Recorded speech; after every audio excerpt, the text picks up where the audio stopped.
Bangidi, oh Bangidi, land of our nativity. Oh, how we love you, land so richly blessed. We pledge to you undying love for bounties past and yet to come freely. We thrive securely. Oh, welcome to our fatherland. Welcome to our land.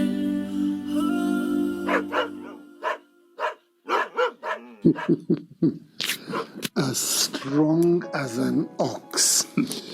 It would appear that all Mr. President has is just a common case of the flu. Good. So I can get out of this bed and get on with some important work. Not so fast, my friend, Mr. President.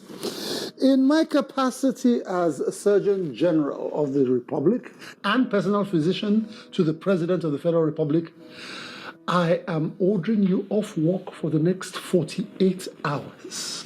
You do realize that I am Commander-in-Chief? Of the armed forces. You're not my commander-in-chief. In fact, in this republic, I am commander-in-chief when it comes to matters that pertain to health. And I'm therefore ordering, or rather, commanding you to stay off work for 2 whole days.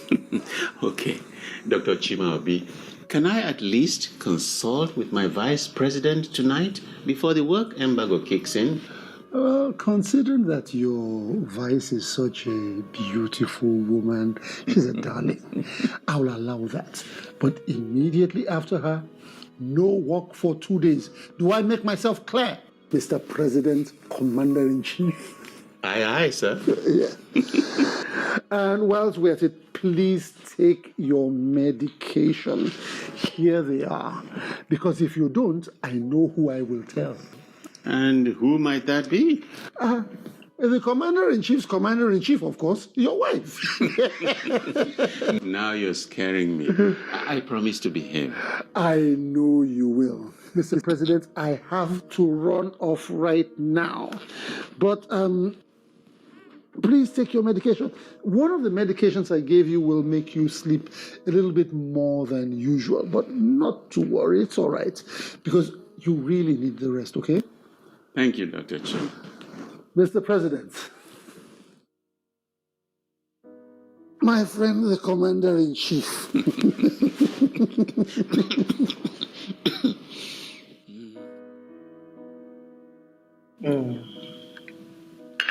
As usual, another perfectly brewed cup of tea by Her Excellency. Thank you, ma'am. When are you going to stop this, Your Excellency thing? My name is Halima. Call me by my name, especially when we're not in a public function. I'm afraid that's not likely to happen, Mom. I am a very well brought up African lady, and because of that, I cannot call you by your given name. Okay. Let's come to an agreement that I will call you Auntie.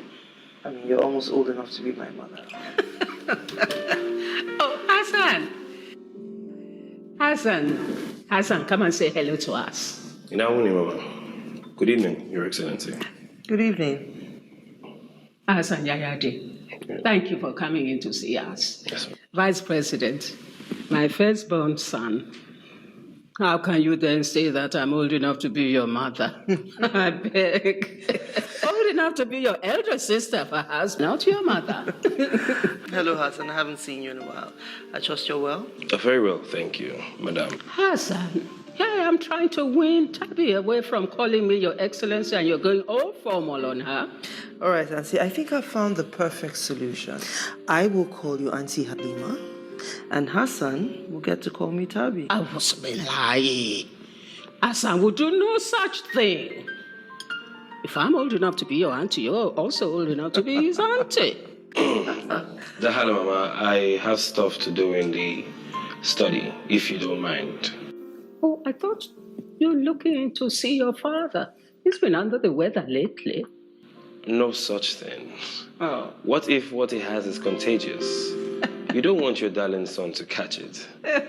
Like, Baba will be all right. As for me, I have more important things to do in the study. Inshallah. If I may. Young men of nowadays. Hassan's such a stickler for protocol, unlike his father. Anyway, enough of fathers and sons. Auntie Halima will now make you another cup of tea. Auntie, I would love to, but right now I have to go in and see my Olga. What Oga? You mean our joint husband? Auntie, everybody knows that you are my Olga's one and only. Okay, tell me. Where are you going to hold this meeting with our husband? Is it not in his bedroom? But that's only because he's... Spare me all the longer explanation. The fact is, you're the only other woman who enters his bedroom. That makes you his wife of sorts. All right, let's come to another compromise, Auntie. I will be his wife in the office while you man the home front. Deal? He's always in the office. So, who is the senior wife then? You know what? I cannot win with you, Ajia. So I'm going in to see my Olga, your Megida.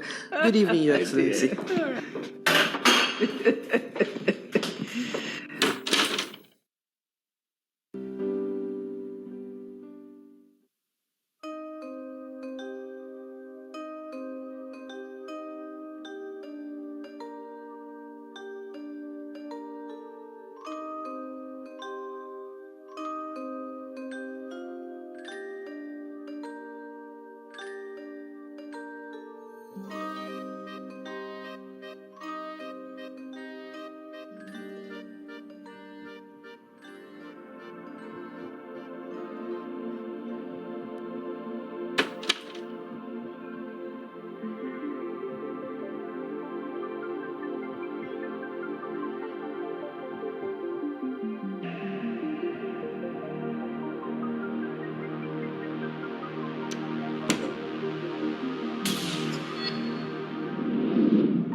Personally, I don't see why you cannot have a piece of the coal mining action. After all, you are a citizen. And it is the entire idea of this administration's economic policy to put the commanding heights of the economy in Bangidian hands. All well and good. But you know the complications in my case. That should not be an issue if you've done the needful, as in ensuring that the ownership of the bidding company is kept hidden. I'm pretty sure the company cannot be traced to me. Then there should be no problem then. I can assure you that the Senate will approve the concession. The only trouble, if any, should come from this meddlesome presidency, of which your wife is vice president. Thanks a million for reminding me. As if I didn't know that. You can be as glib as you like, but we all know what a stickler for the so-called due process this ancient president, your wife's boss, can be. By the way, how do you cope with a wife who is your senior in order of protocol? What order of protocol? I have resigned from government service, remember? Besides, I think it is you I should be asking. How does it feel playing second fiddle to my wife in the order of protocol? After all, she precedes you in that order. Only a man like you will let his wife accept an appointment that will see her becoming her own husband's superior. You terminated your career in foreign service when President Sidi tagged your wife to be his running mate.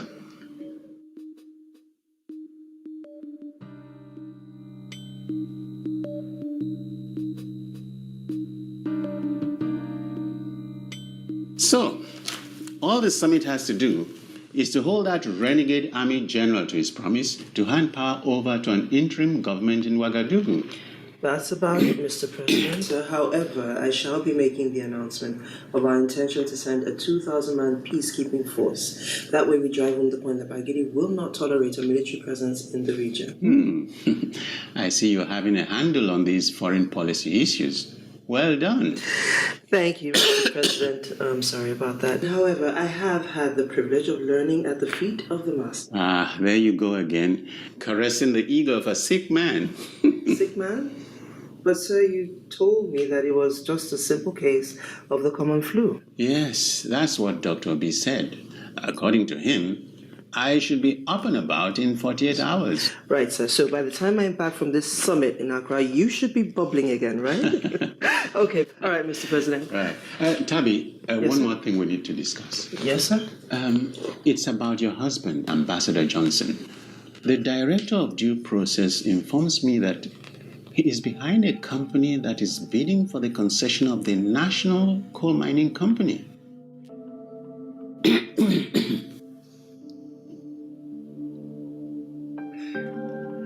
Respectfully, Mr. President, there must be some mistake. I mean, Babu knows better than to do anything of the sort. I'm sure you must be wrong. My information is quite correct.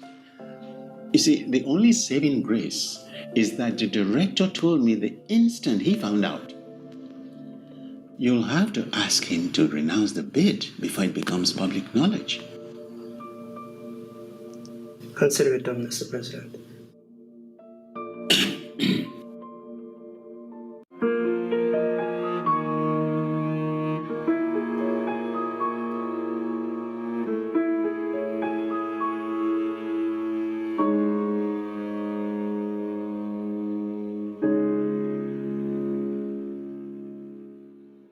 Tim, as the NSA, you ought to have accurate intel regarding the state of the president's health. Well, all I can say for now is that my operatives in the villa have no reason to believe that the president is seriously ill. I have my doubts. We have to be careful. The last time something like this happened in a neighboring country, they were stuck with an imbecile as president. We need to know precisely the state of the man's health. That man can croak on us at any time. We will be stuck with the prospect of having that uppity woman take over as president. Which is why I have given the green light to my inside man to activate Operation Omega tonight. Clarkson. And you're just telling us. So D-Day is at hand. I need to brief the boys.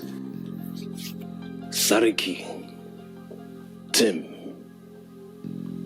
it is all up to us now. The future of Bangkiti depends entirely on how we play our roles tomorrow. It's okay, gentlemen. Let us rendezvous at the villa by 0900 hours tomorrow. Not so fast, my brother. Have you forgotten that we have another meeting tonight?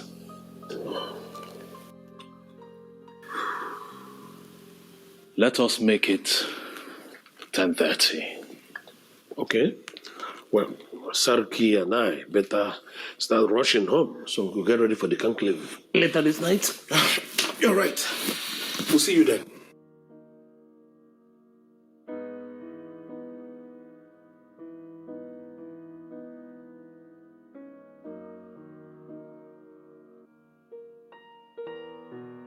I can see you appear to be looking so much better.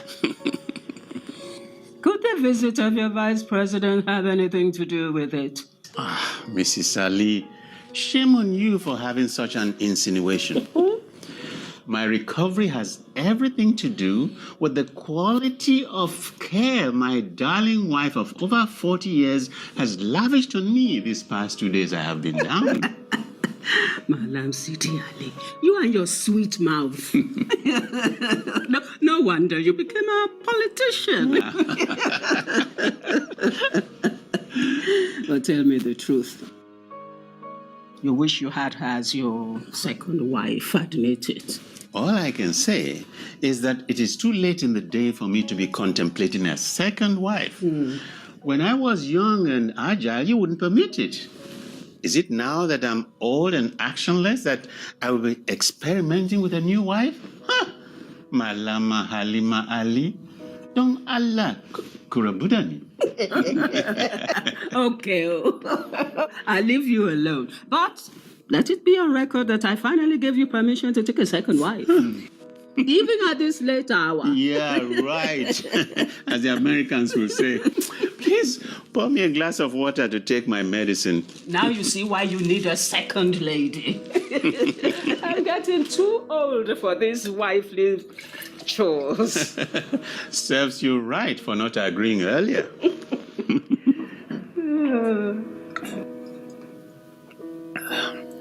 Thank you. Oh, by the way, the doctor says the medication will make me sleep longer than usual. So don't bother about my early morning tea, okay?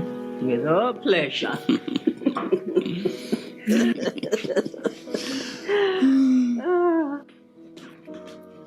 One less chore for an overworked, elderly first lady. Serves you right for not agreeing earlier. Good night. Good night. Good night, sweetheart.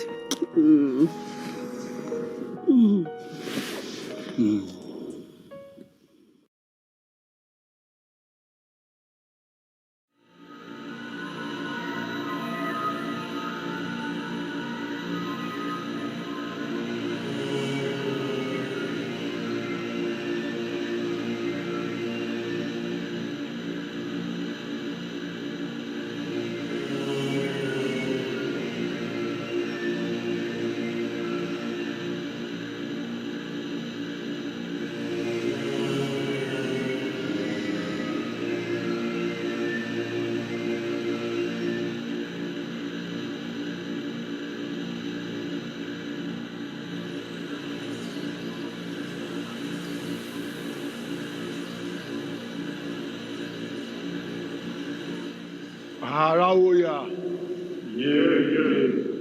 Harawoya.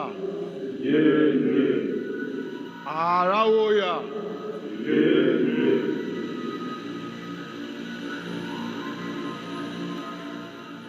On behalf of the Supreme Guru, I hereby declare this meeting open. Welcome.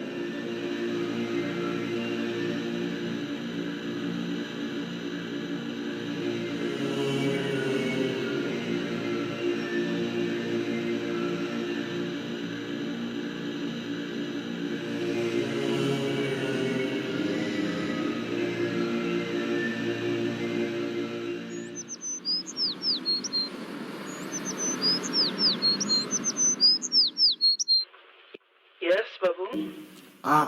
Tabi. You didn't tell me you were traveling. I just woke up only to be told that you're on your way to Accra.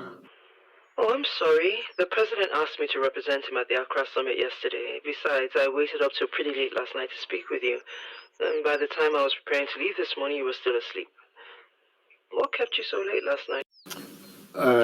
We had an extended meeting of the governing council of the Metropolitan Club last night. Well, I'm still upset that you traveled without notice. Once again, my apologies, Oluworimi. But if you check your bedside table, you'll see I left a note for you explaining this trip. Oh, you left a note? I see. Well, in that case, please go well. Thank you, sir. Oh, by the way, there's something else I wanted to talk to you about last night. Yes, my dear. What could that be about? Sorry, darling, I can't go into details now. We're about to take off. But the president told me something about you and the coal mining concession. We'll have to talk about it when I return, okay? I'm I'm sorry, love. I have to go now. I'll call you when I get there. Bye-bye.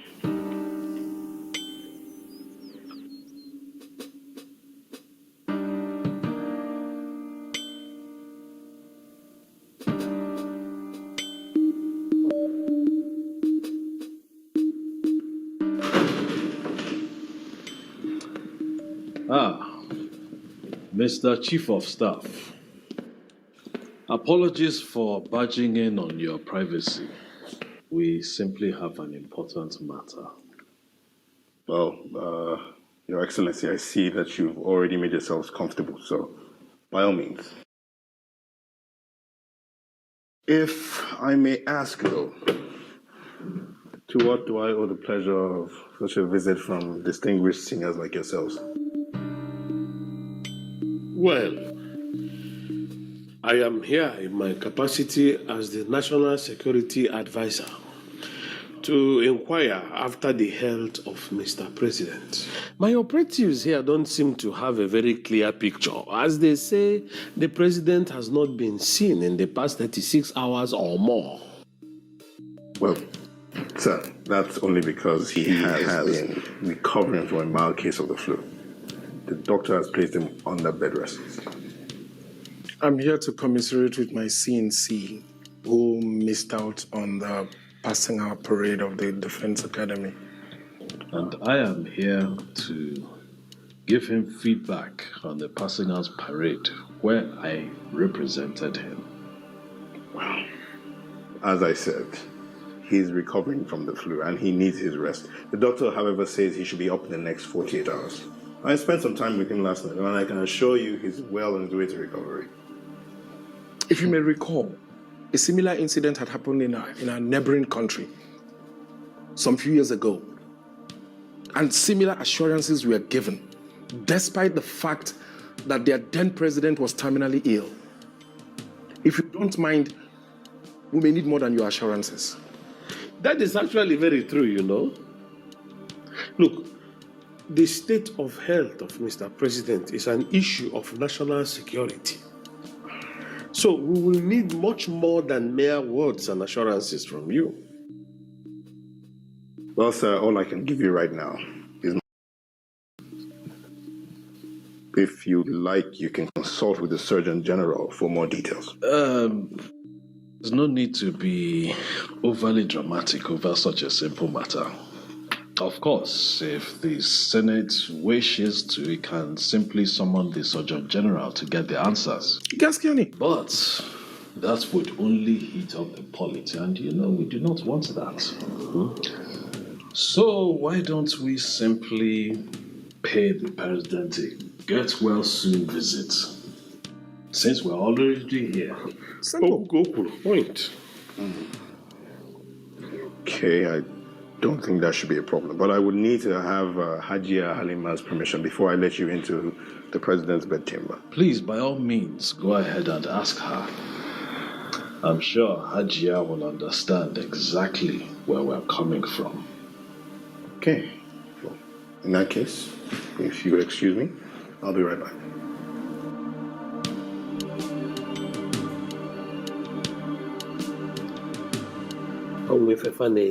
They're hiding something. It's obvious. Yeah, yes.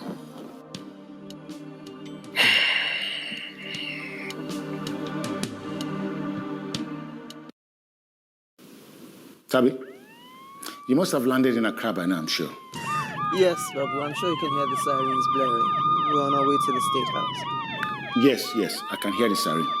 I just want to know what the president said about the coal mining thing. I'm afraid there might be some misunderstanding on his part. No, he didn't go into any details, only that I should ask you about your possible involvement with the project. Are you sure that's all he said? Yes, Babu, that's all he said. Listen, honey, why don't we talk about this more upon my return? Listen, do not believe any lie they tell you about me, okay? I'll be the last person to jeopardize your office. You hear me? Yes, darling, I hear you. Look, we're almost at the Ghanaian president's office. I really need to run now. I'll talk to you later. Okay. Take care.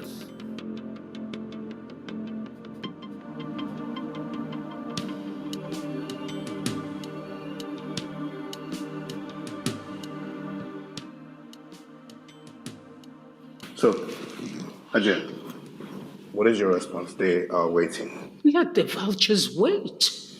Is it they're wishing him dead or what? A man can't have a common cold without these political hyenas reading some sinister meaning to it. Hajia, by now you should know intrigue is second nature to all politicians. Sidi is a politician. He doesn't meddle with intrigues. Oh, where in the world did he come about this nest of vipers? Well, that is the nature of politics. It makes for some very strange bedfellows. So what do you say, Hajia? They seem to be pretty adamant. I left the poor man in bed this morning to sleep on. He took some sleep medication last night. Now these vultures want to disturb his peace. Okay, go in and see if he's awake. And ask if he wants to see them. If he's awake. If not, leave him to sleep on, please. Thank you, Hajia. I'll do just that.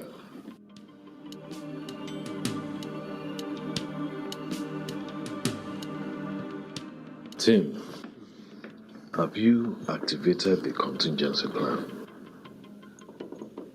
And is this room secure? Oh, yes. My boys do a bug sweep of offices every morning. And then again, the guys at the operations command headquarters of my office. They have bugged the telephone lines of every principal officer in the presidency. Good. We can discuss freely here. Yes, of course, except if they have installed something of recent which I do not know about. But I doubt that. I doubt. Okay. Sariki, what about your own end of things? It's all sorted. The commander of the brigade of guards had been put on amber alert. The boys are ready to go.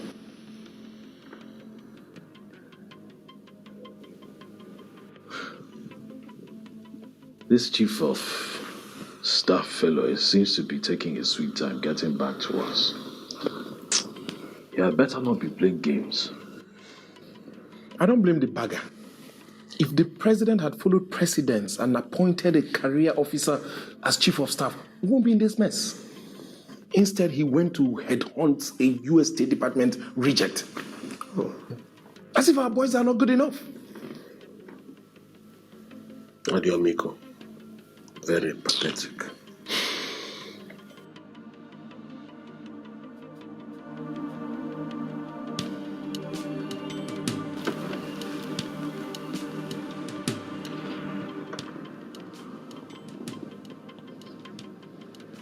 Your Excellency.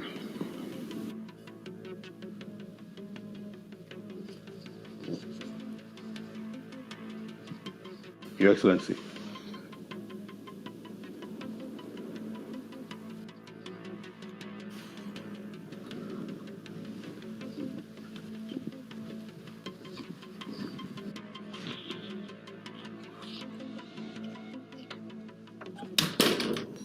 Mr. Johnson, or whatever your name is, I have better things to worry about in my life than to worry about what the president thinks of you.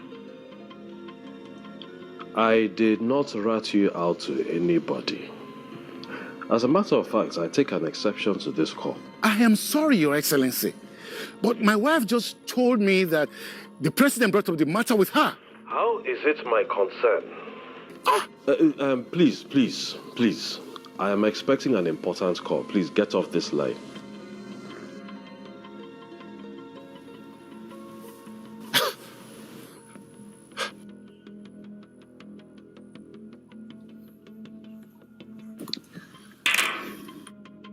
Can you imagine this wimp of a man? A man that cannot even control his wife. You know, men from that part of the country are very weak. I cannot imagine myself, Tim Ibe, a man as a man should be, to marry a wife who will have a job that will make her superior to me. If you do me, it's not done.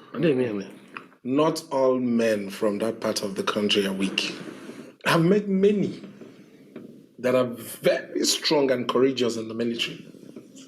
He's just a spineless woman rapper.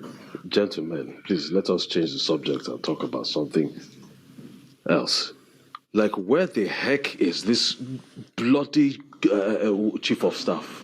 Haja, Megida is still asleep, and I chose to let him sleep some more. It seems our guests would have to reschedule their compassionate visit for another time. Thank you, Paul. Let him sleep some more. I'll go and rouse him later on. After all, there is such a thing as sleeping too much.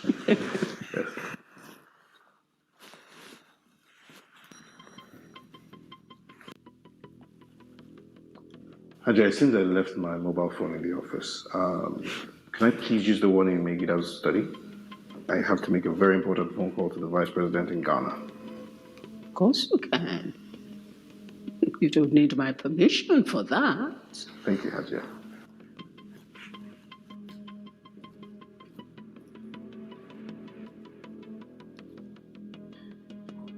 So, what's your take on all of this, Madam Vice President? I have to say that I find all of this rather curious. Now, I suggest that you report this strange get-well visit to the president as soon as he wakes up. I mean, these cowboys may just be up to some sort of mischief. I'll certainly do that. Another thing, you said they were gathered in your office? Now, you need to be careful. You remember when the former CSO tried to blackmail you? Yes, I remember. I also remember your advice on taking precautions about my office. It's pretty safe. Good. Now keep me in the loop. All of this may pan out to be no big deal at the end of the day, but all the same, do not let your guard down. Is that clear? Will do. Thank you, Ma.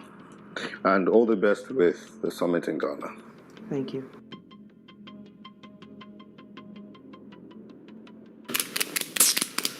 Tim, will you stop fidgeting like a restless child? I can't help myself, class. I can't help myself. Eh? Imagine this chinch of a chief of staff keeping us waiting like this. For all you know, he might have been in high school when I retired from the police and Inspector General. I wish he was in the military. He would have been dealt with. Quit moaning, brothers. Let us keep our eye on the ball here. I'm very sorry to keep you all waiting, sirs. Unfortunately, the president is not yet awake. The First Lady gave me permission to ask if he would like to see you, but when I got into his room, he was still fast asleep, and I thought it best not to wake him. In other words, you thought it best to leave the three of us in perpetual limbo, is that it? Your Excellency, my primary concern is for the welfare of the president. His doctor ordered full and complete bed rest, and I didn't see the reason to rouse him if there isn't any national emergency, except there's something you three know that I don't. Yeah, Paul Gunwalk or whatever they call you, do you realize the caliber of persons you're talking to? Do you realize the caliber of persons you're calling you three? And what are you insinuating? I'm sorry, sir. I didn't mean to be rude. But if I may crave your indulgence, can we give another 1 or 2 hours, after which I can go back and see if he's awake? Hey, now you're talking. Look, that is the tone of voice you should use when you are talking to your superior. So, if we are to wait for these 2 hours that you speak of, where do you suggest we stay and wait? Well, sir, you're welcome to stay here. I have a few rounds to make over the next few hours, and except, of course, you'd like me to get a guest room in the complex for you. No, that is okay. But we're comfortable here. Well, if that will be all, sir, I should be on my way. I have a few rounds to make over the next 2 hours, and I'll be back. And I really, truly am sorry, sirs. Carry on. Go about your business.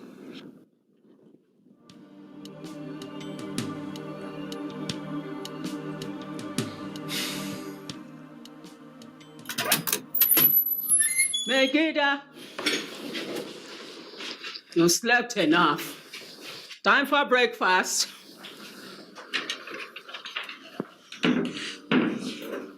Eat something, and perhaps you can go back to sleep.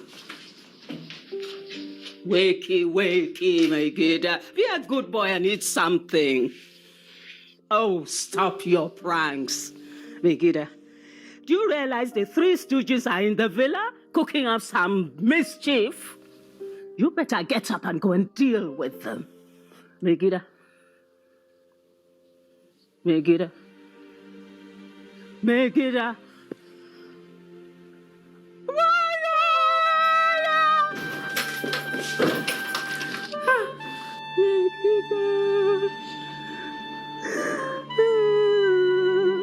Seagull calling go too. Seagull calling go too.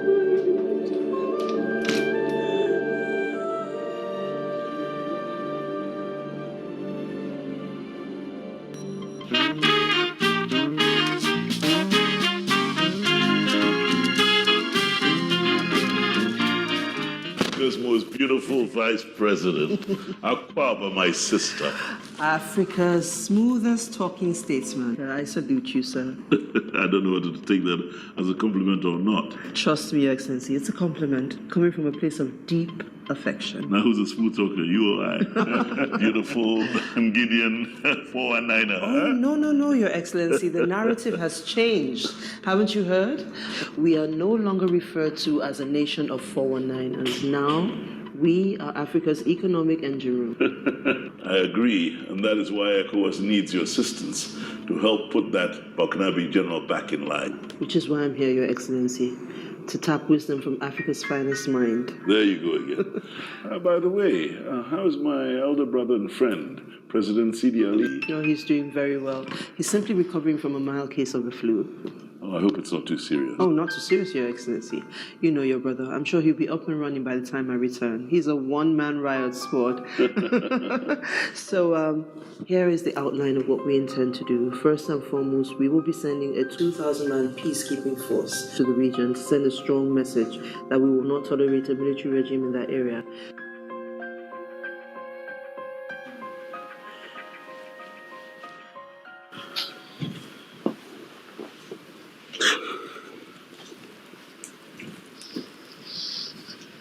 From the discoloration of Mr. President's lips, I can safely state the cause of death as poisoning. Poisoning? And I believe that he passed on sometime during the night or in the wee hours of this morning, when you consider the extent of rigor mortis that has set in. You mean this was an assassination? Doctor, are you absolutely sure of this? There's no doubt about it. His esophagus was inflamed and somewhat bloated. It was like an allergic reaction to a toxin. Listen, Mr. President was poisoned. But a post-mortem will explain further and we'll get to the bottom of this. You know that's never going to happen. He's a Muslim. His family will not let us do one. Look, we need to get together with Hajia and talk about this. Gentlemen, you're excused. Okay? And keep this confidential. Okay, sir. Now go back to your positions and man, then make sure nobody comes into these living quarters unless I say so. All right, sir. Okay? All right, sir. Okay. You know what? We need to come up with a plan. Okay? We need to know that Hajia is strong enough to help us get in touch with people that we can trust. We don't have any allies within here. Is there something going on here that I need to know about? Doctor, it's okay. It's okay. I will fill you in as we go on. Okay, right now, let's just go and meet Hajia at the president's study. Okay?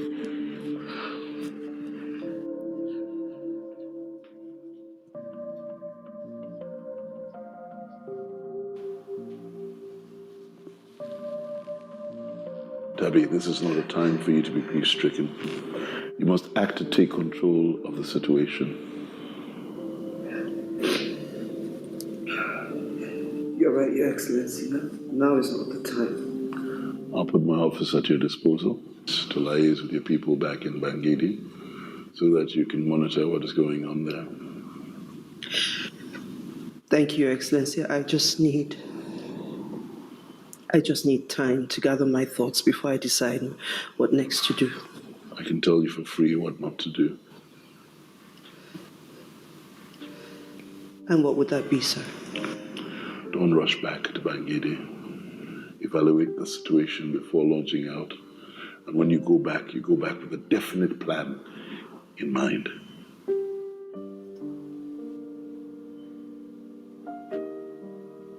Thank you, sir.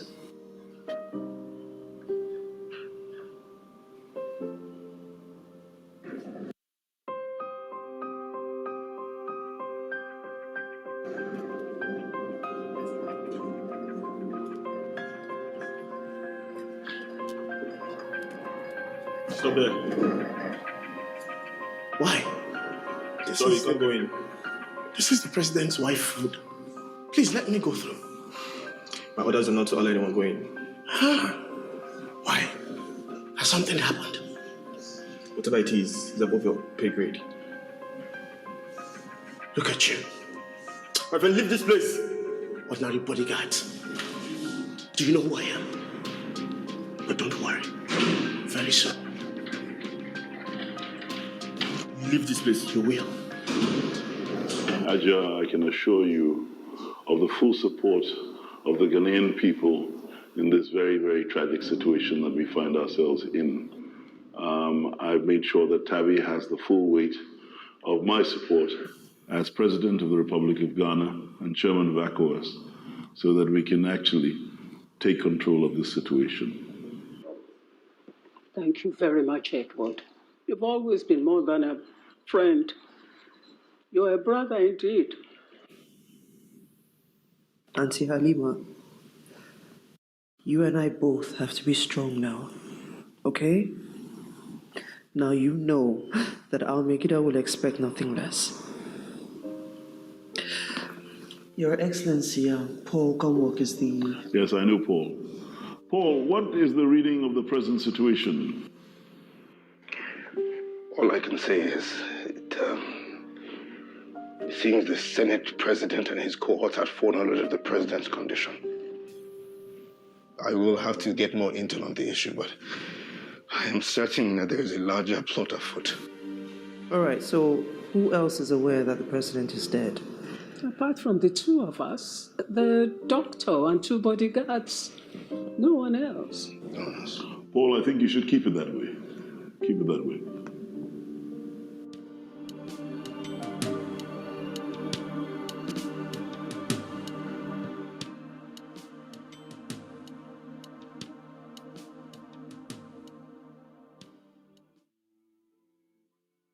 The 2 hours we give that silly boy are up. What is keeping him for goodness sake? I hope he is not playing games with us. Because if he is, I will teach him a lesson or two. Brothers, have some patience. Patience, please.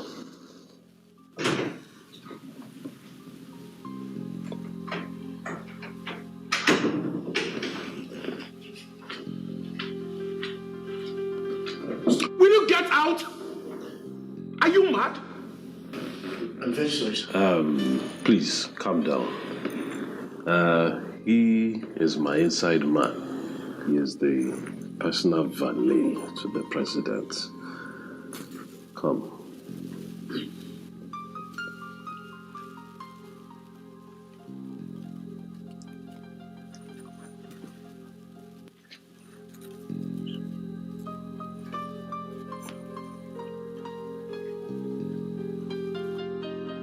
And what was that all about?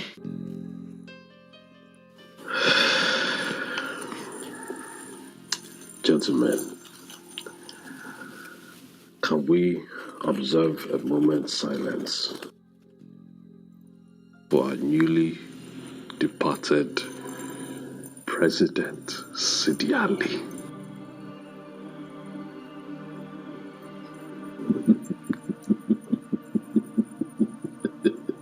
It seems as this has been a palace coup. I preempted them by alerting the presidents of South Africa, Egypt, Senegal, Ethiopia, and Kenya. And they've all assured me that they will only recognize Mrs. Tabby Johnson as the legitimate successor to President Sidi Ali. Thank you very much, Edward. These traitors don't deserve to profit from my husband's death. Thank you, Excellency. I reassure you of my full support. Auntie, be strong. We must convene a crisis management meeting with some key officials of state in attendance. Sariki, you will summon the commander of the Guards Brigade and the Villa Chief Security Officer. Let them meet us here. After, we must have gone to verify the message ourselves. My people will summon the Chief Justice and the Attorney General to also meet us here.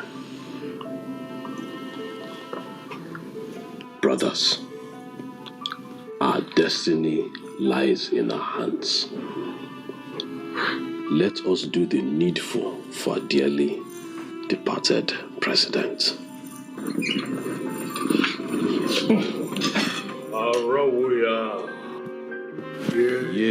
Yeah.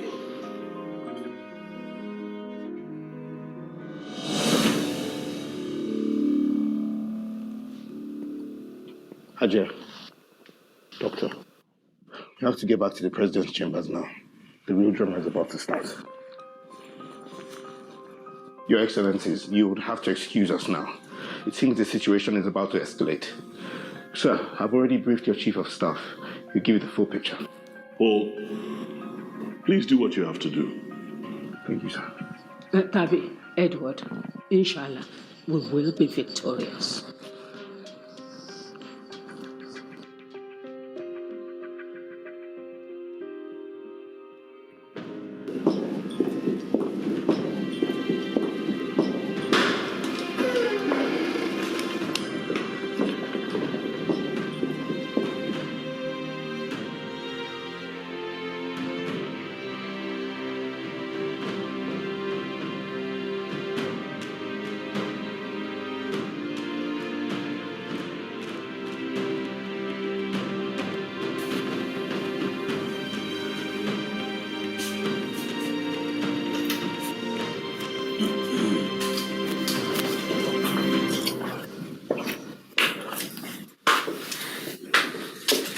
Bravo!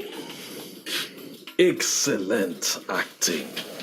The poor widow and her band of sorry sympathizers. Clarkson, what is the meaning of this? Madam, stop the acting, please. You and your co-conspirators have killed the president and have chosen to foist one of yours on us, the treacherous vice president. Well, your plans will not work. Madam, you and your people are hereby placed under arrest. We are to restrict your movements within these quarters. Any attempt to get out of these quarters will attract severe consequences. Please hand over your phones to this gentleman. Hand over your... Take the phone away from him.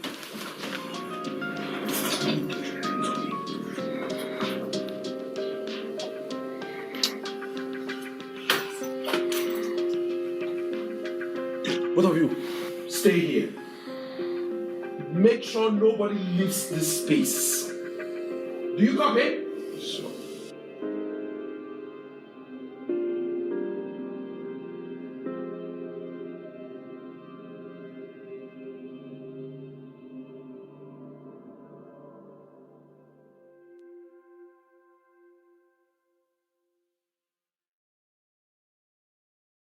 Your Excellency, sir, I think I should go back to Bangidi. I mean, it is unfair.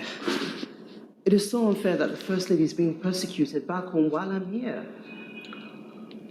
Discretion is often the better part of valor. Of what use will you be if you walk straight into incarceration? We have to think of this some more. Your Excellency, I have been thinking. That's all I've been doing. Thinking. And all I've been able to do is I keep hitting a brick wall. Sometimes a brick wall offers a challenge that could give us a solution to this. I think we have to think a little bit more of this. So please, bide your time and let's think a little bit more deeply into this. I just hope that we can come up with a plan in good time. I think we will.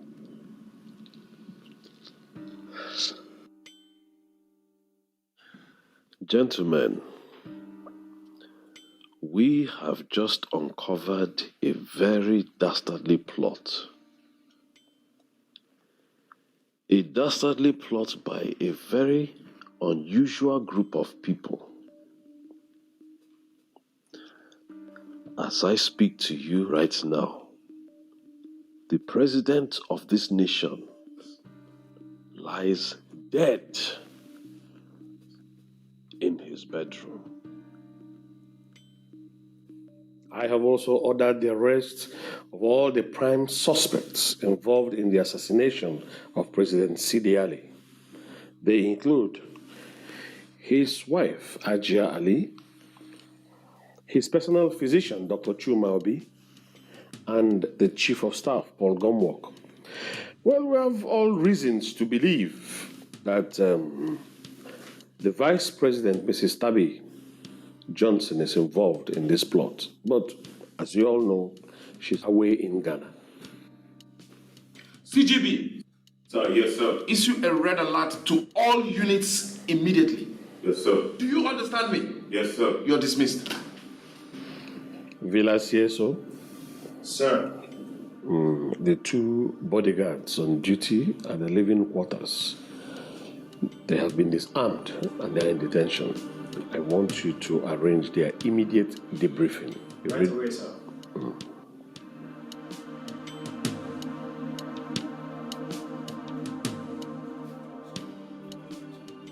Holy Ghost fire, Holy Ghost fire, Holy Ghost fire, Holy Ghost fire, Holy Ghost fire, Holy Ghost fire. Ajia, there's no telling who else could be involved in this. The only two people we can rule out are the Vice President and the good doctor here.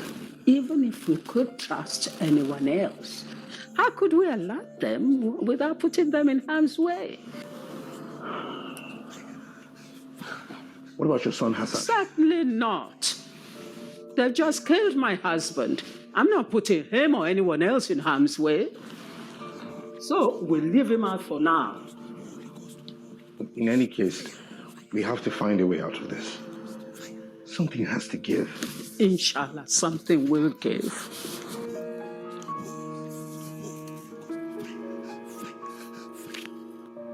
Mahabasi, this is the height of treachery. Huh. Hachia, Vice President, the Chief of Staff. My Lord, this world is a very wicked world.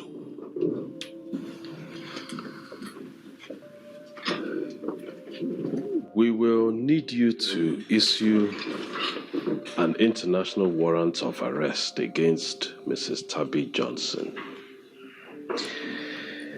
She is conveniently away in Accra on a phony diplomatic mission. Your Excellency, I am not too sure that any judge will be willing to sign off on such a warrant on the strength of the evidence that has just been given to me. Mbaro Philip. Philip Mba. Well, let us reason together now. Is it not true that the Vice President was the last person who saw Mr. President late last night? Is it not also true that she later had a very late night meeting with Ajia, the First Lady, late last night before she conveniently ran away to Ghana? And how can you just generalize and say that nobody can sign off on arrest warrant when the Chief Justice is here? If you go to CJ, have you asked the Chief Justice?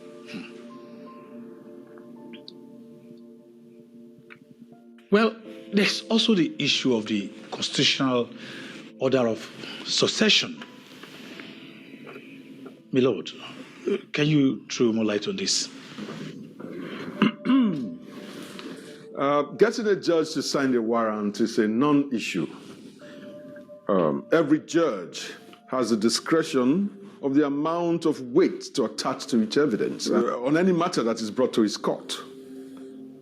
And it is my humble opinion that the circumstantial evidence against the vice president right now is very compelling. It is also my humble opinion as to your constitutional succession idea that I do not think that the vice president is a fit and proper person right now to be sworn in as the acting president, considering the weighty evidence against her. In that case, what do we do then, my lord? I would like to seek the advice of the Attorney General. So, Philip, what's your take on this? Well, the constitutional order of succession places the right of choice on the president. Second is the vice president. Third is the president of the Senate. The House Speaker is the fourth, while the Chief Justice is the fifth. Under these circumstances, we may have to ask the President and the Senate President to offer himself as the acting President of the Federal Republic. Well, if that is your legal advice, then I must concur.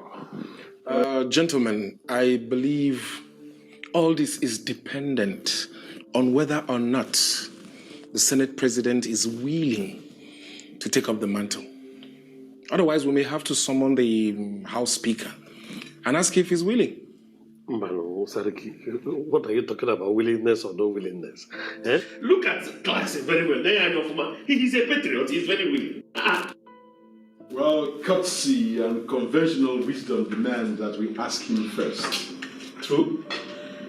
Your Excellency, as a Senate President, will you be willing to offer yourself as the President, as the acting President of the Federal Republic?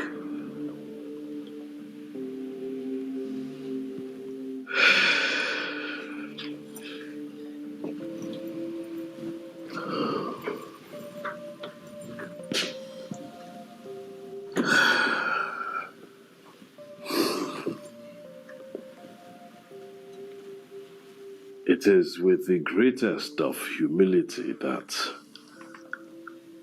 I accept this honorable call to duty. One. Mr. President, congratulations. Mr. President, congratulations. My CNC, congrats. Mr. President. Well, gentlemen, in that case, I would like to be excused so I can go prepare the international warrant of arrest. Without let of hinder. Mr. President.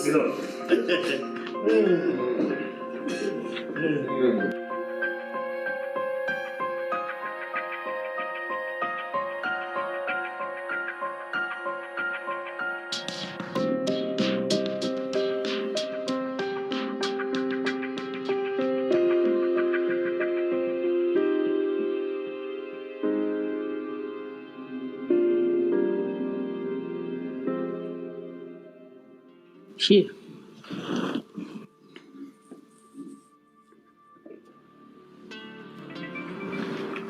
Ajay, where did you get this? A gift to my husband from Gaddafi many years ago. He never had any use for it. You take it. You need it. If you're to have any chance of getting out of here. The blood of Jesus! Blood of Jesus! Doctor, it's all right. Go back to sleep. No, I wasn't sleeping. I was in the spirits, in spiritual warfare. Please continue. We need all the help we can get. Amen. Amen.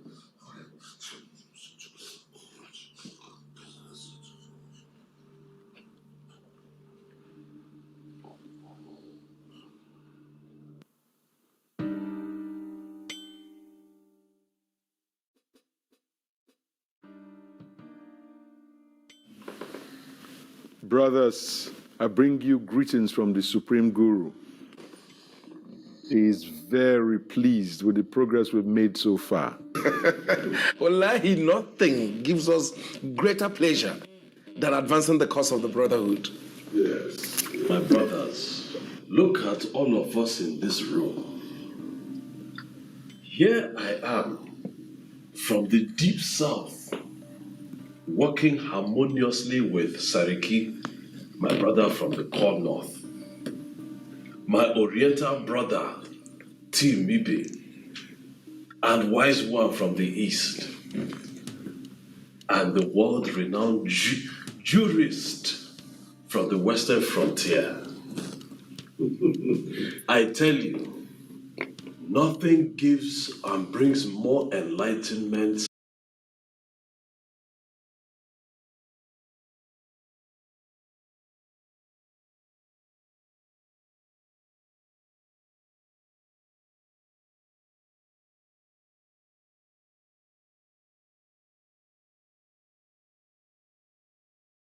than the Brotherhood. Yes. Very true. Brothers, I bring you more wise counsel from the Supreme One. He counsels that you announce the death of President Ali during the 10 o'clock news tonight, and that you call a meeting of the Federal Executive Council, principal officers of the legislature, the judiciary, and the military at 10 o'clock tomorrow morning.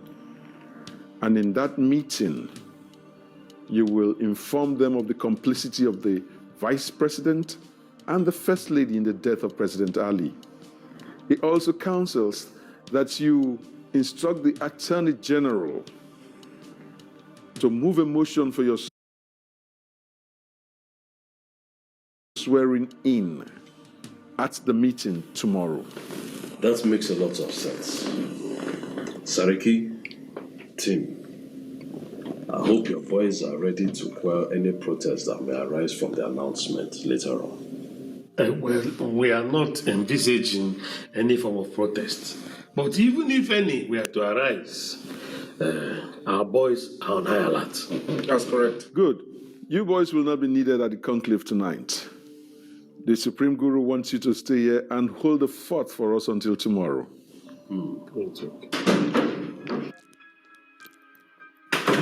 Sorry to disturb you, sirs, but the President of Ghana would like to have a video conference call with the Senate President. Where do we take the call? Sorry, you can take it right there. This office has a secure communication system. Okay, give us a few minutes to round off. We'll call you back to set it up. Okay, sir. I'll be in the Secretary's office. Excuse me, listen. Neutralize the Chief of Staff.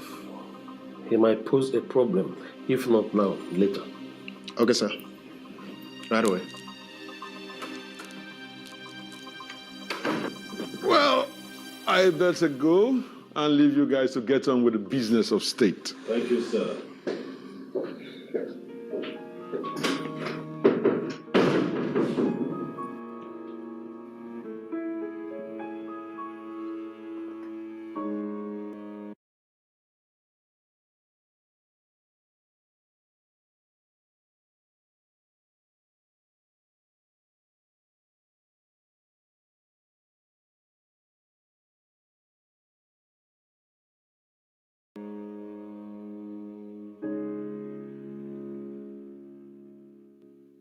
My Attorney General has informed me that you've issued an arrest warrant for Mrs. Tabby Johnson, who is here with us.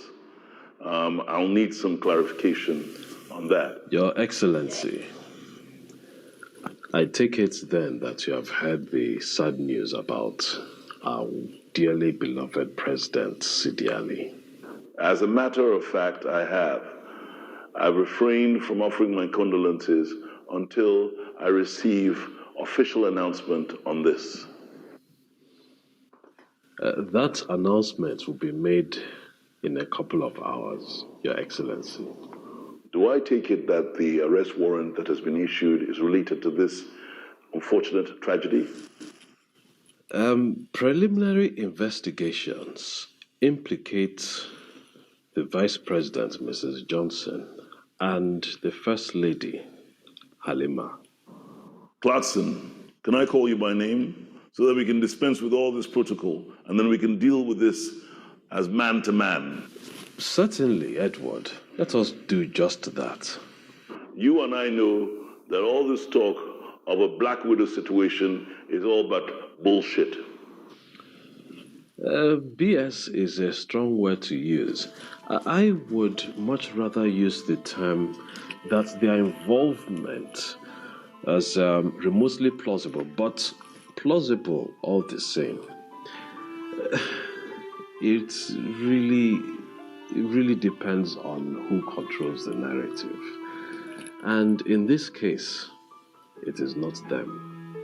So there's a possibility of a little wiggle room in this matter.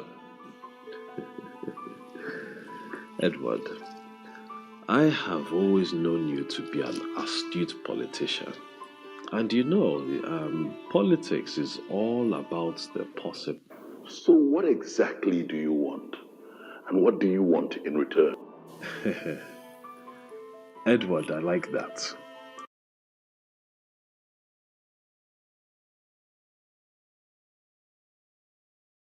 No foreplay and straight to the point. Okay. Let me say it as it is. I come from the school of thought that does not believe that a woman should ever be president. If President Sidi Ali had run his second term to the finish, that woman would have gained enough momentum and political clout to win the next presidential elections. Something had to be done about it. Okay, I get it. You want Mrs. Johnson out of the political picture. So what are you willing to give in return? What is there to give? The woman has always touted herself to be a technocrat and having no interest whatsoever in political intrigues. She gets the chance to pursue those passions, those technocrats' passions of hers without being stigmatized with the name of being called a murderer. And if the vice president refuses to play ball? Well, then, sadly, I will not be able to guarantee the safety of her husband. What exactly do you mean? Well, in the light of what may happen, I'm merely saying that the late president's loyalists may, in their quest for vengeance, attack him in the absence of the culprit herself. Let me consult her and get back to you. Your Excellency, we both know that the Vice President is there with you. Why don't you show her to us?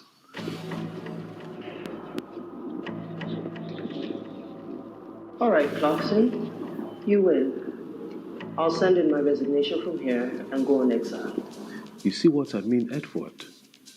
No foreplay, and yet everybody is satisfied. Well, if you two will excuse me, I have business to attend to.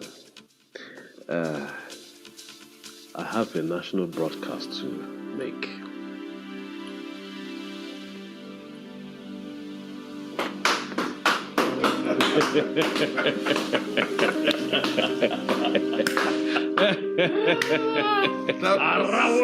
Awesome. Yeah.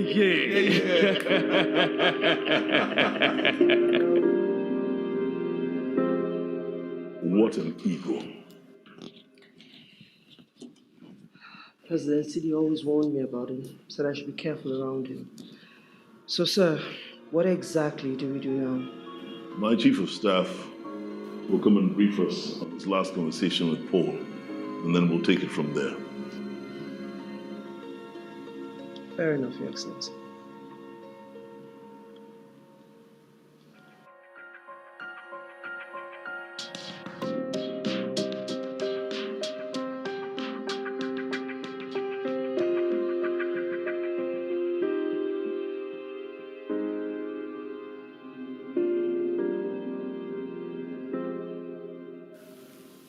And so, it is with great sorrow that I announce the dastardly murder of our dear President Sidi Ali. A man of uncommon qualities, a most dignified yet modest man.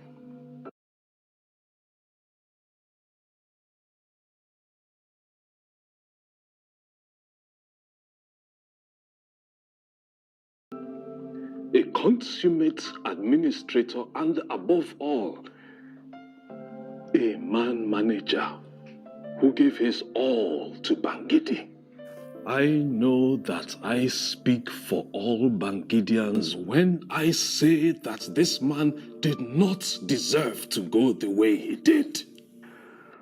Our dear President Ali, who even in the twilight of his life offered to lead this country at a time when this country was at the brink of balkanization. History will attest to the unquantifiable contributions that this great patriot gave to the progress and the unity of our great nation.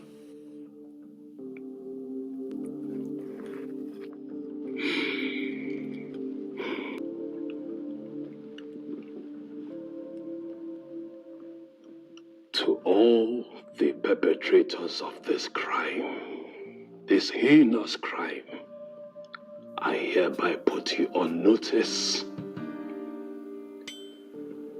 You will be hunted down like the dogs that you are.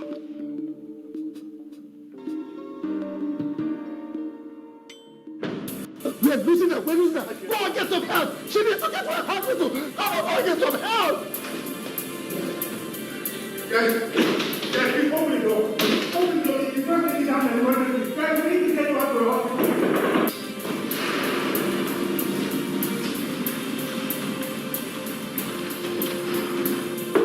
This is a medical emergency. Open the door. We need to get her to hospital. Don't let her die. My guys are coming in to assess the situation. Don't do anything stupid.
The Supreme Guru is very happy at the level of progress so far to install a devotee as president. He would like to express his gratitude to Brother Faju Omola, the Chief Justice, for doing his bit.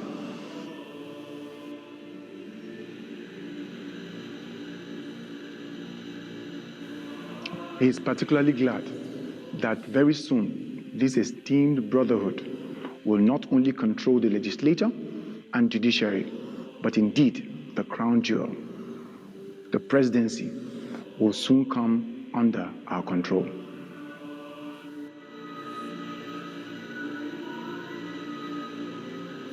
Tomorrow, Brother Clarkson Odiri will be sworn in as acting president, thus heralding the era of total domination of all the levers of power in the land by the Brotherhood.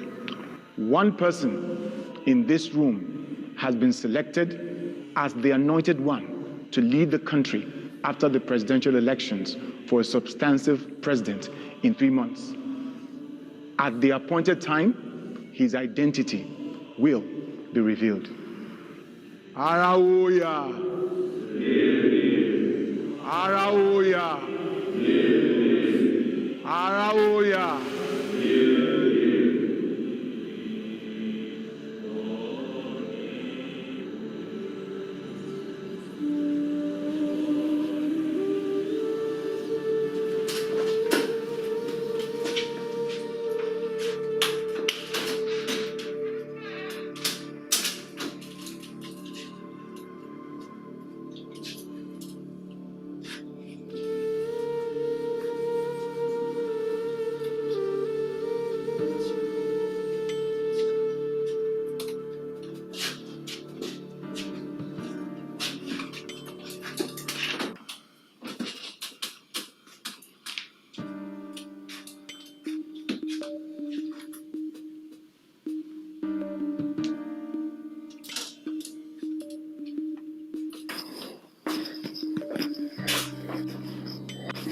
Dear madam, I hope you can see what your reckless adventure has cost.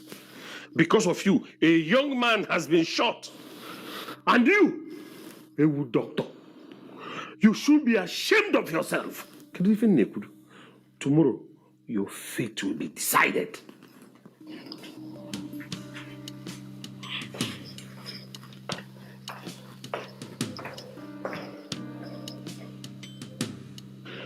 Your Excellency, I have received many calls from your brother presidents stating that they will not endorse my being sworn in as acting president.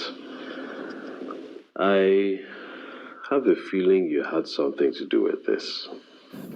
Clarkson, I thought we agreed to dispense with this kind of protocol. Yes, I did call them, but that was before we came to our agreement and our understanding. So I don't think you should be too worried on that.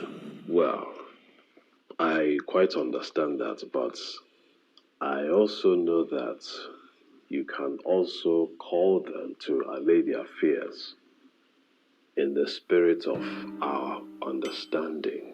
Yes, it's only fair that I do so. And to go a step further, I will attend your swearing in my capacity as chairman of ECOWAS. Well, that's fantastic.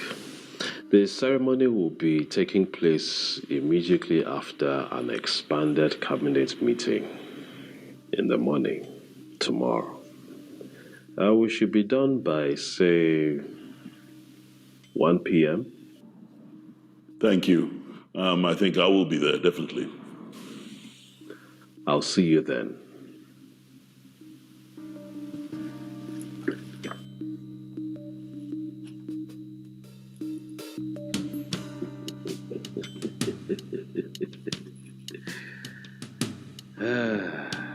Oh, Tabi. Why didn't you call to brief me on what was going on? Huh? I'm sorry, Babu. So many things were happening at the same time and I just got caught up in all the madness. Forgive me. Who am I to be offended with the acting president of the Federal Republic? So, when are you returning for the swearing-in? Or are you in the country already? I'm sorry to disappoint you, but I shall be putting in my resignation letter day after tomorrow. I'm done with all of this. Oh, Tabi, please, stop joking. What do you mean resign? I'm serious, my love. Now listen, I wish that I could explain it to you, but it's all rather complicated. We'll talk more about this when I return from Accra. Okay? Well, listen, you better not come back from Accra then. You hear me? You good for nothing woman. We have a chance to get it all. Now you're telling me you resign? Resign how? In that case, I too resign from being your husband. Okay?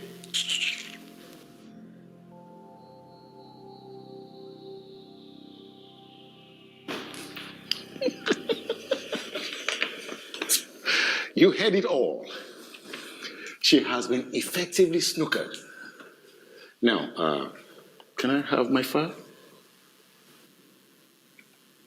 I'm going to need a guarantee before I give you this. Maybe I should have placed her on speaker. She says she's no longer interested in being sworn in. Neither is she coming back from Accra anytime soon. That should be enough for you. Can I have your file, please?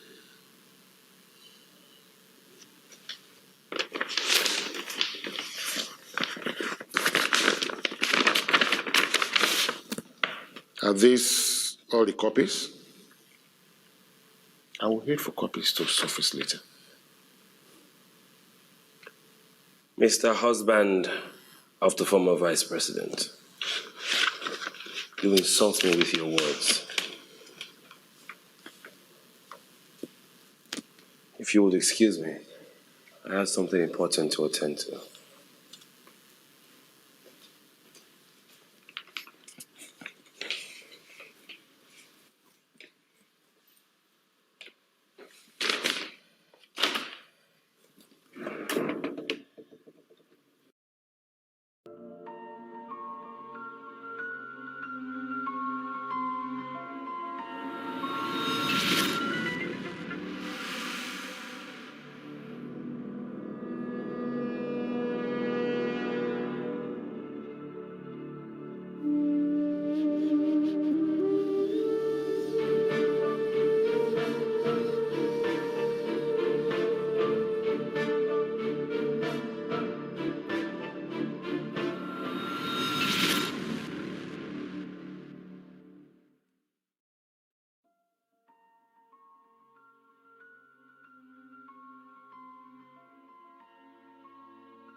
You know, the Supreme One is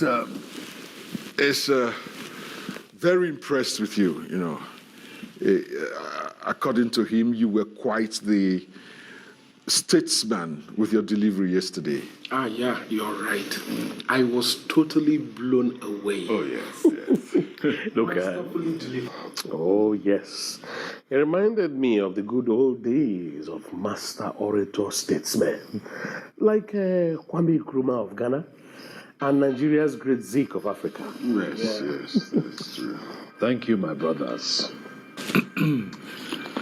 We have now come to the last stretch. We must finish well and strong. That reminds me once again, has the Attorney General been adequately briefed? Because a lot depends on how well he does his duty this morning. Well, I spent quality time with him after the speech last night. He is even eager to do the right thing by denying the plotters any chance of benefiting from their crime. You know, the monkey actually believes, that the First Lady and the Vice President both have a hand in the President's death. Well, come to think of it, that's good. It's a good thing because it will help him perform his duty convincingly. Exactly. Yes. Is everything ready, CSO? Yes, sir. Everyone expected is here. They are all stood at the mini conference hall. Good. We'll join them shortly. Okay, sir.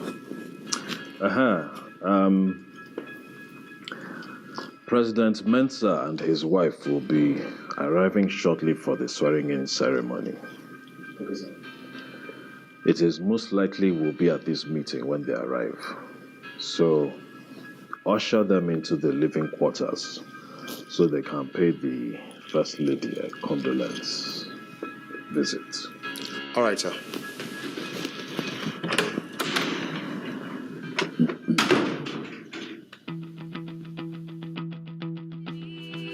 With hearts and mind we hail you, Bangidi, oh Bangidi.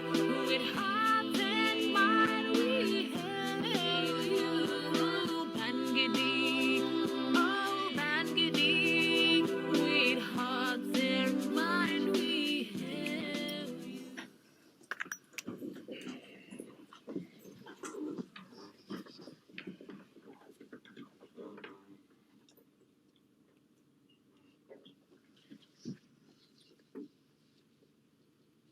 My dear compatriots, I am yet to recover from the traumatic experience of yesterday.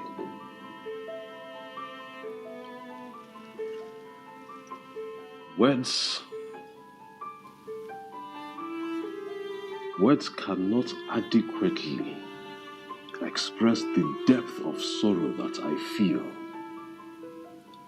at the demise of my very dear comrade at arms.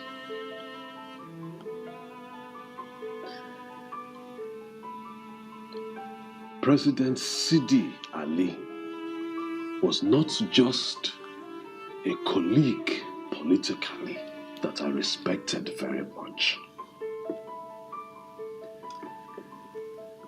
He was also my mentor, not just politically, but in all ramifications. I will hand over to the National Security Advisor so he can address us all as regards the events leading to this tragic loss.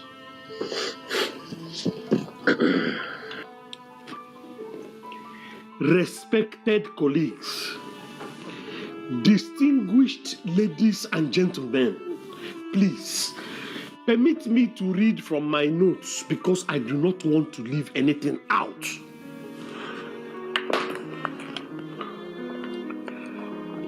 Yesterday morning, while we were waiting for the inner caucus meeting to hold, Madam, Your Excellencies, President and Mrs. Mensah.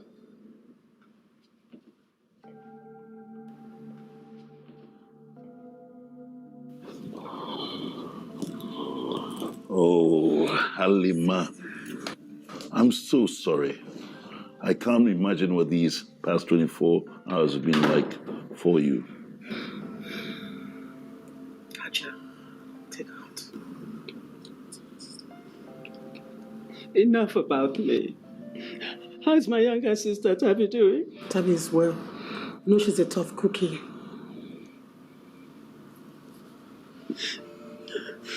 So these criminals are going to get away with this? Certainly not.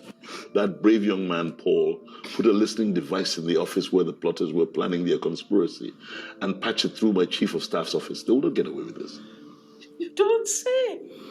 Yes, we took a recording of everything that was planned.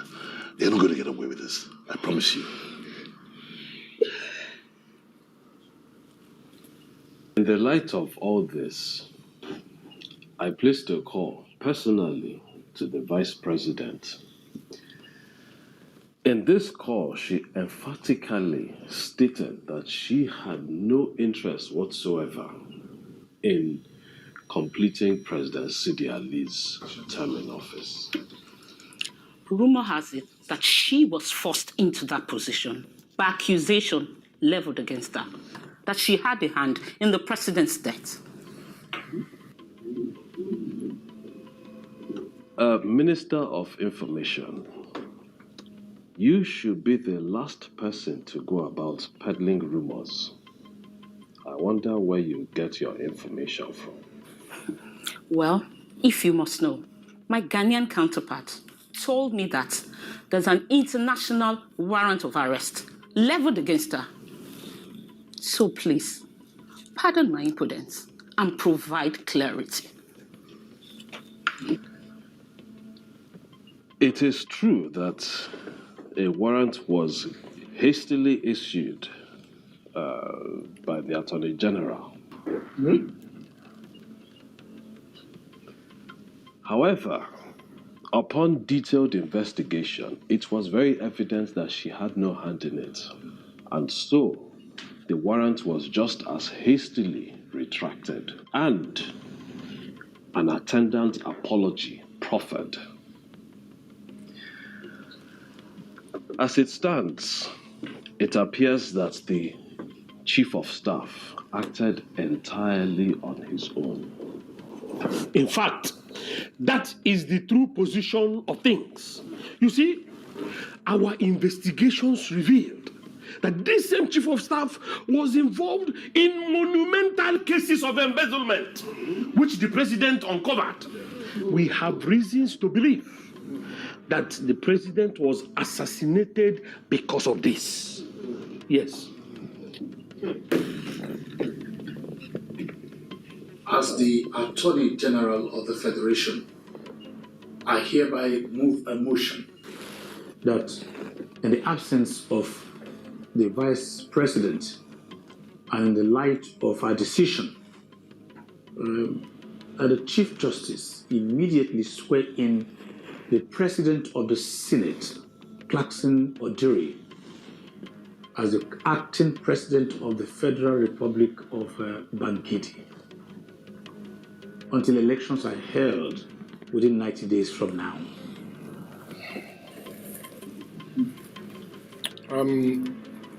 I, Lieutenant General Sarki Musa, Chief of Defense Staff of the Armed Forces of the Federal Republic of Bangladesh, hereby second the motion as proposed by the Attorney General. All those in favor, say aye. Aye.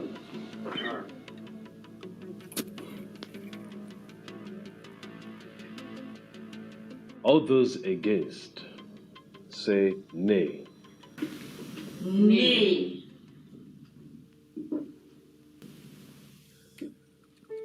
Well, the ayes have it then.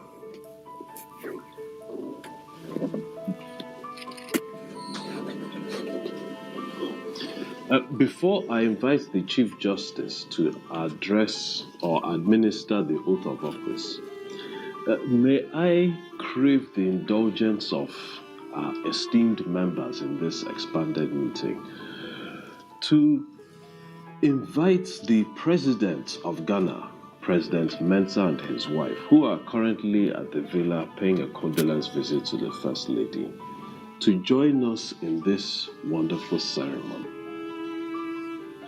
In that case, Chief Protocol Officer, please usher the President and his wife. Your Excellencies, the President and Mrs. Mensah of Ghana.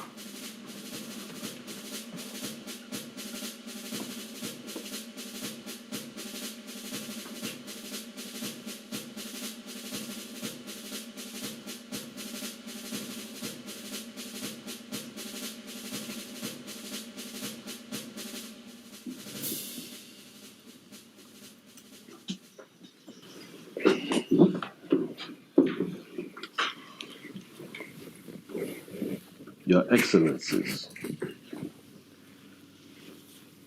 to say that we are pleased to have you here with us would not do justice to the depth of affection that we hold not only for two of you, but for the entire people of our great sister nation, Ghana.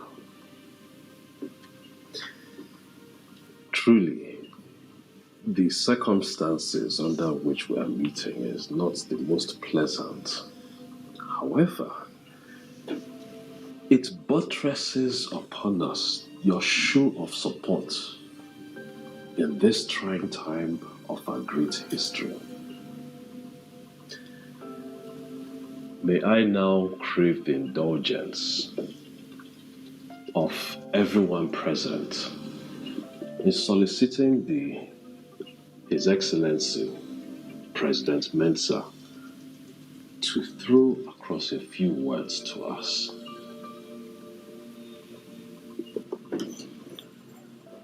For the first time in my life, words are failing me, but I must rise above emotion and sadness at the sad demise of my good friend and elder brother, the late President Sidi Ali. I'm here to offer my condolences and deep sympathies and offer succor to the good people of Bangidi. As you know, Ghana predates Bangidi in attaining independence, so technically we are elder brothers. But notwithstanding that, Ghanaians have a great respect for the people of Bangidi because of your great advancement in integrity, in the rule of law, and observation of the proper practices of good governance. I am gratified that after thorough investigations, the Vice President, Mrs. Tabby Johnson, has been found innocent of all charges of the purported assassination of President Sidi Ali. And therefore, permit me to invite Mrs. Tabby Johnson to address this august assembly. What is it?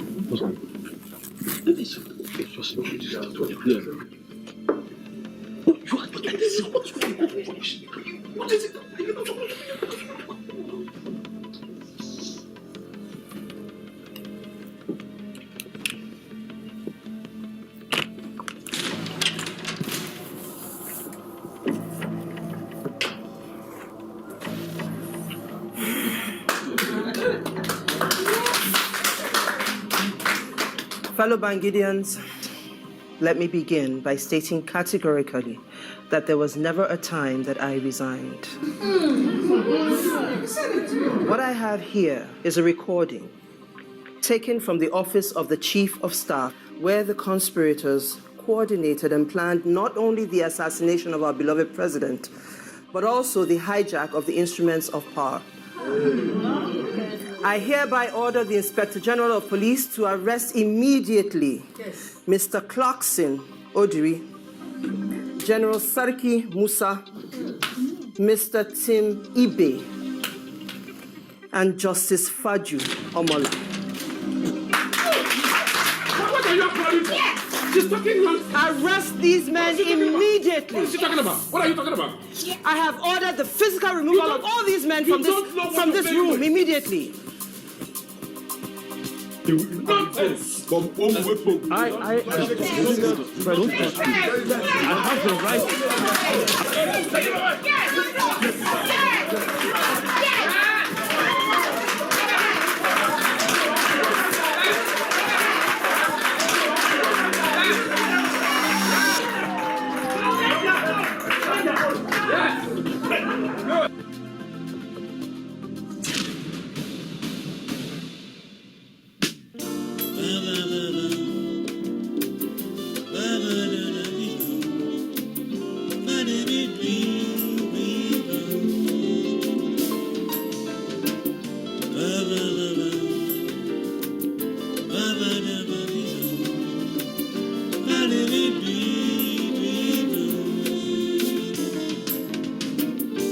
Wake up early every morning,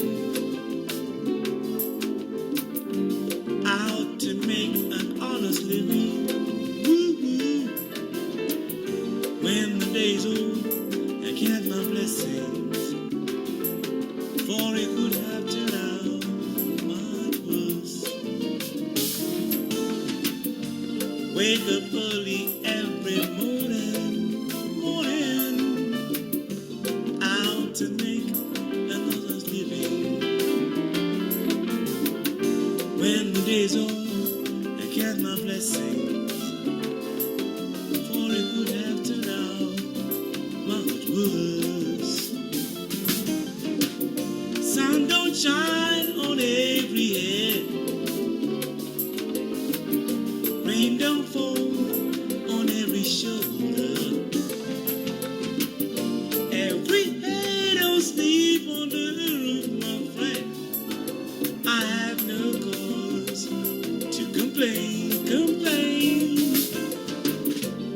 Don't shine on every edge. Rain don't fall on every shoulder.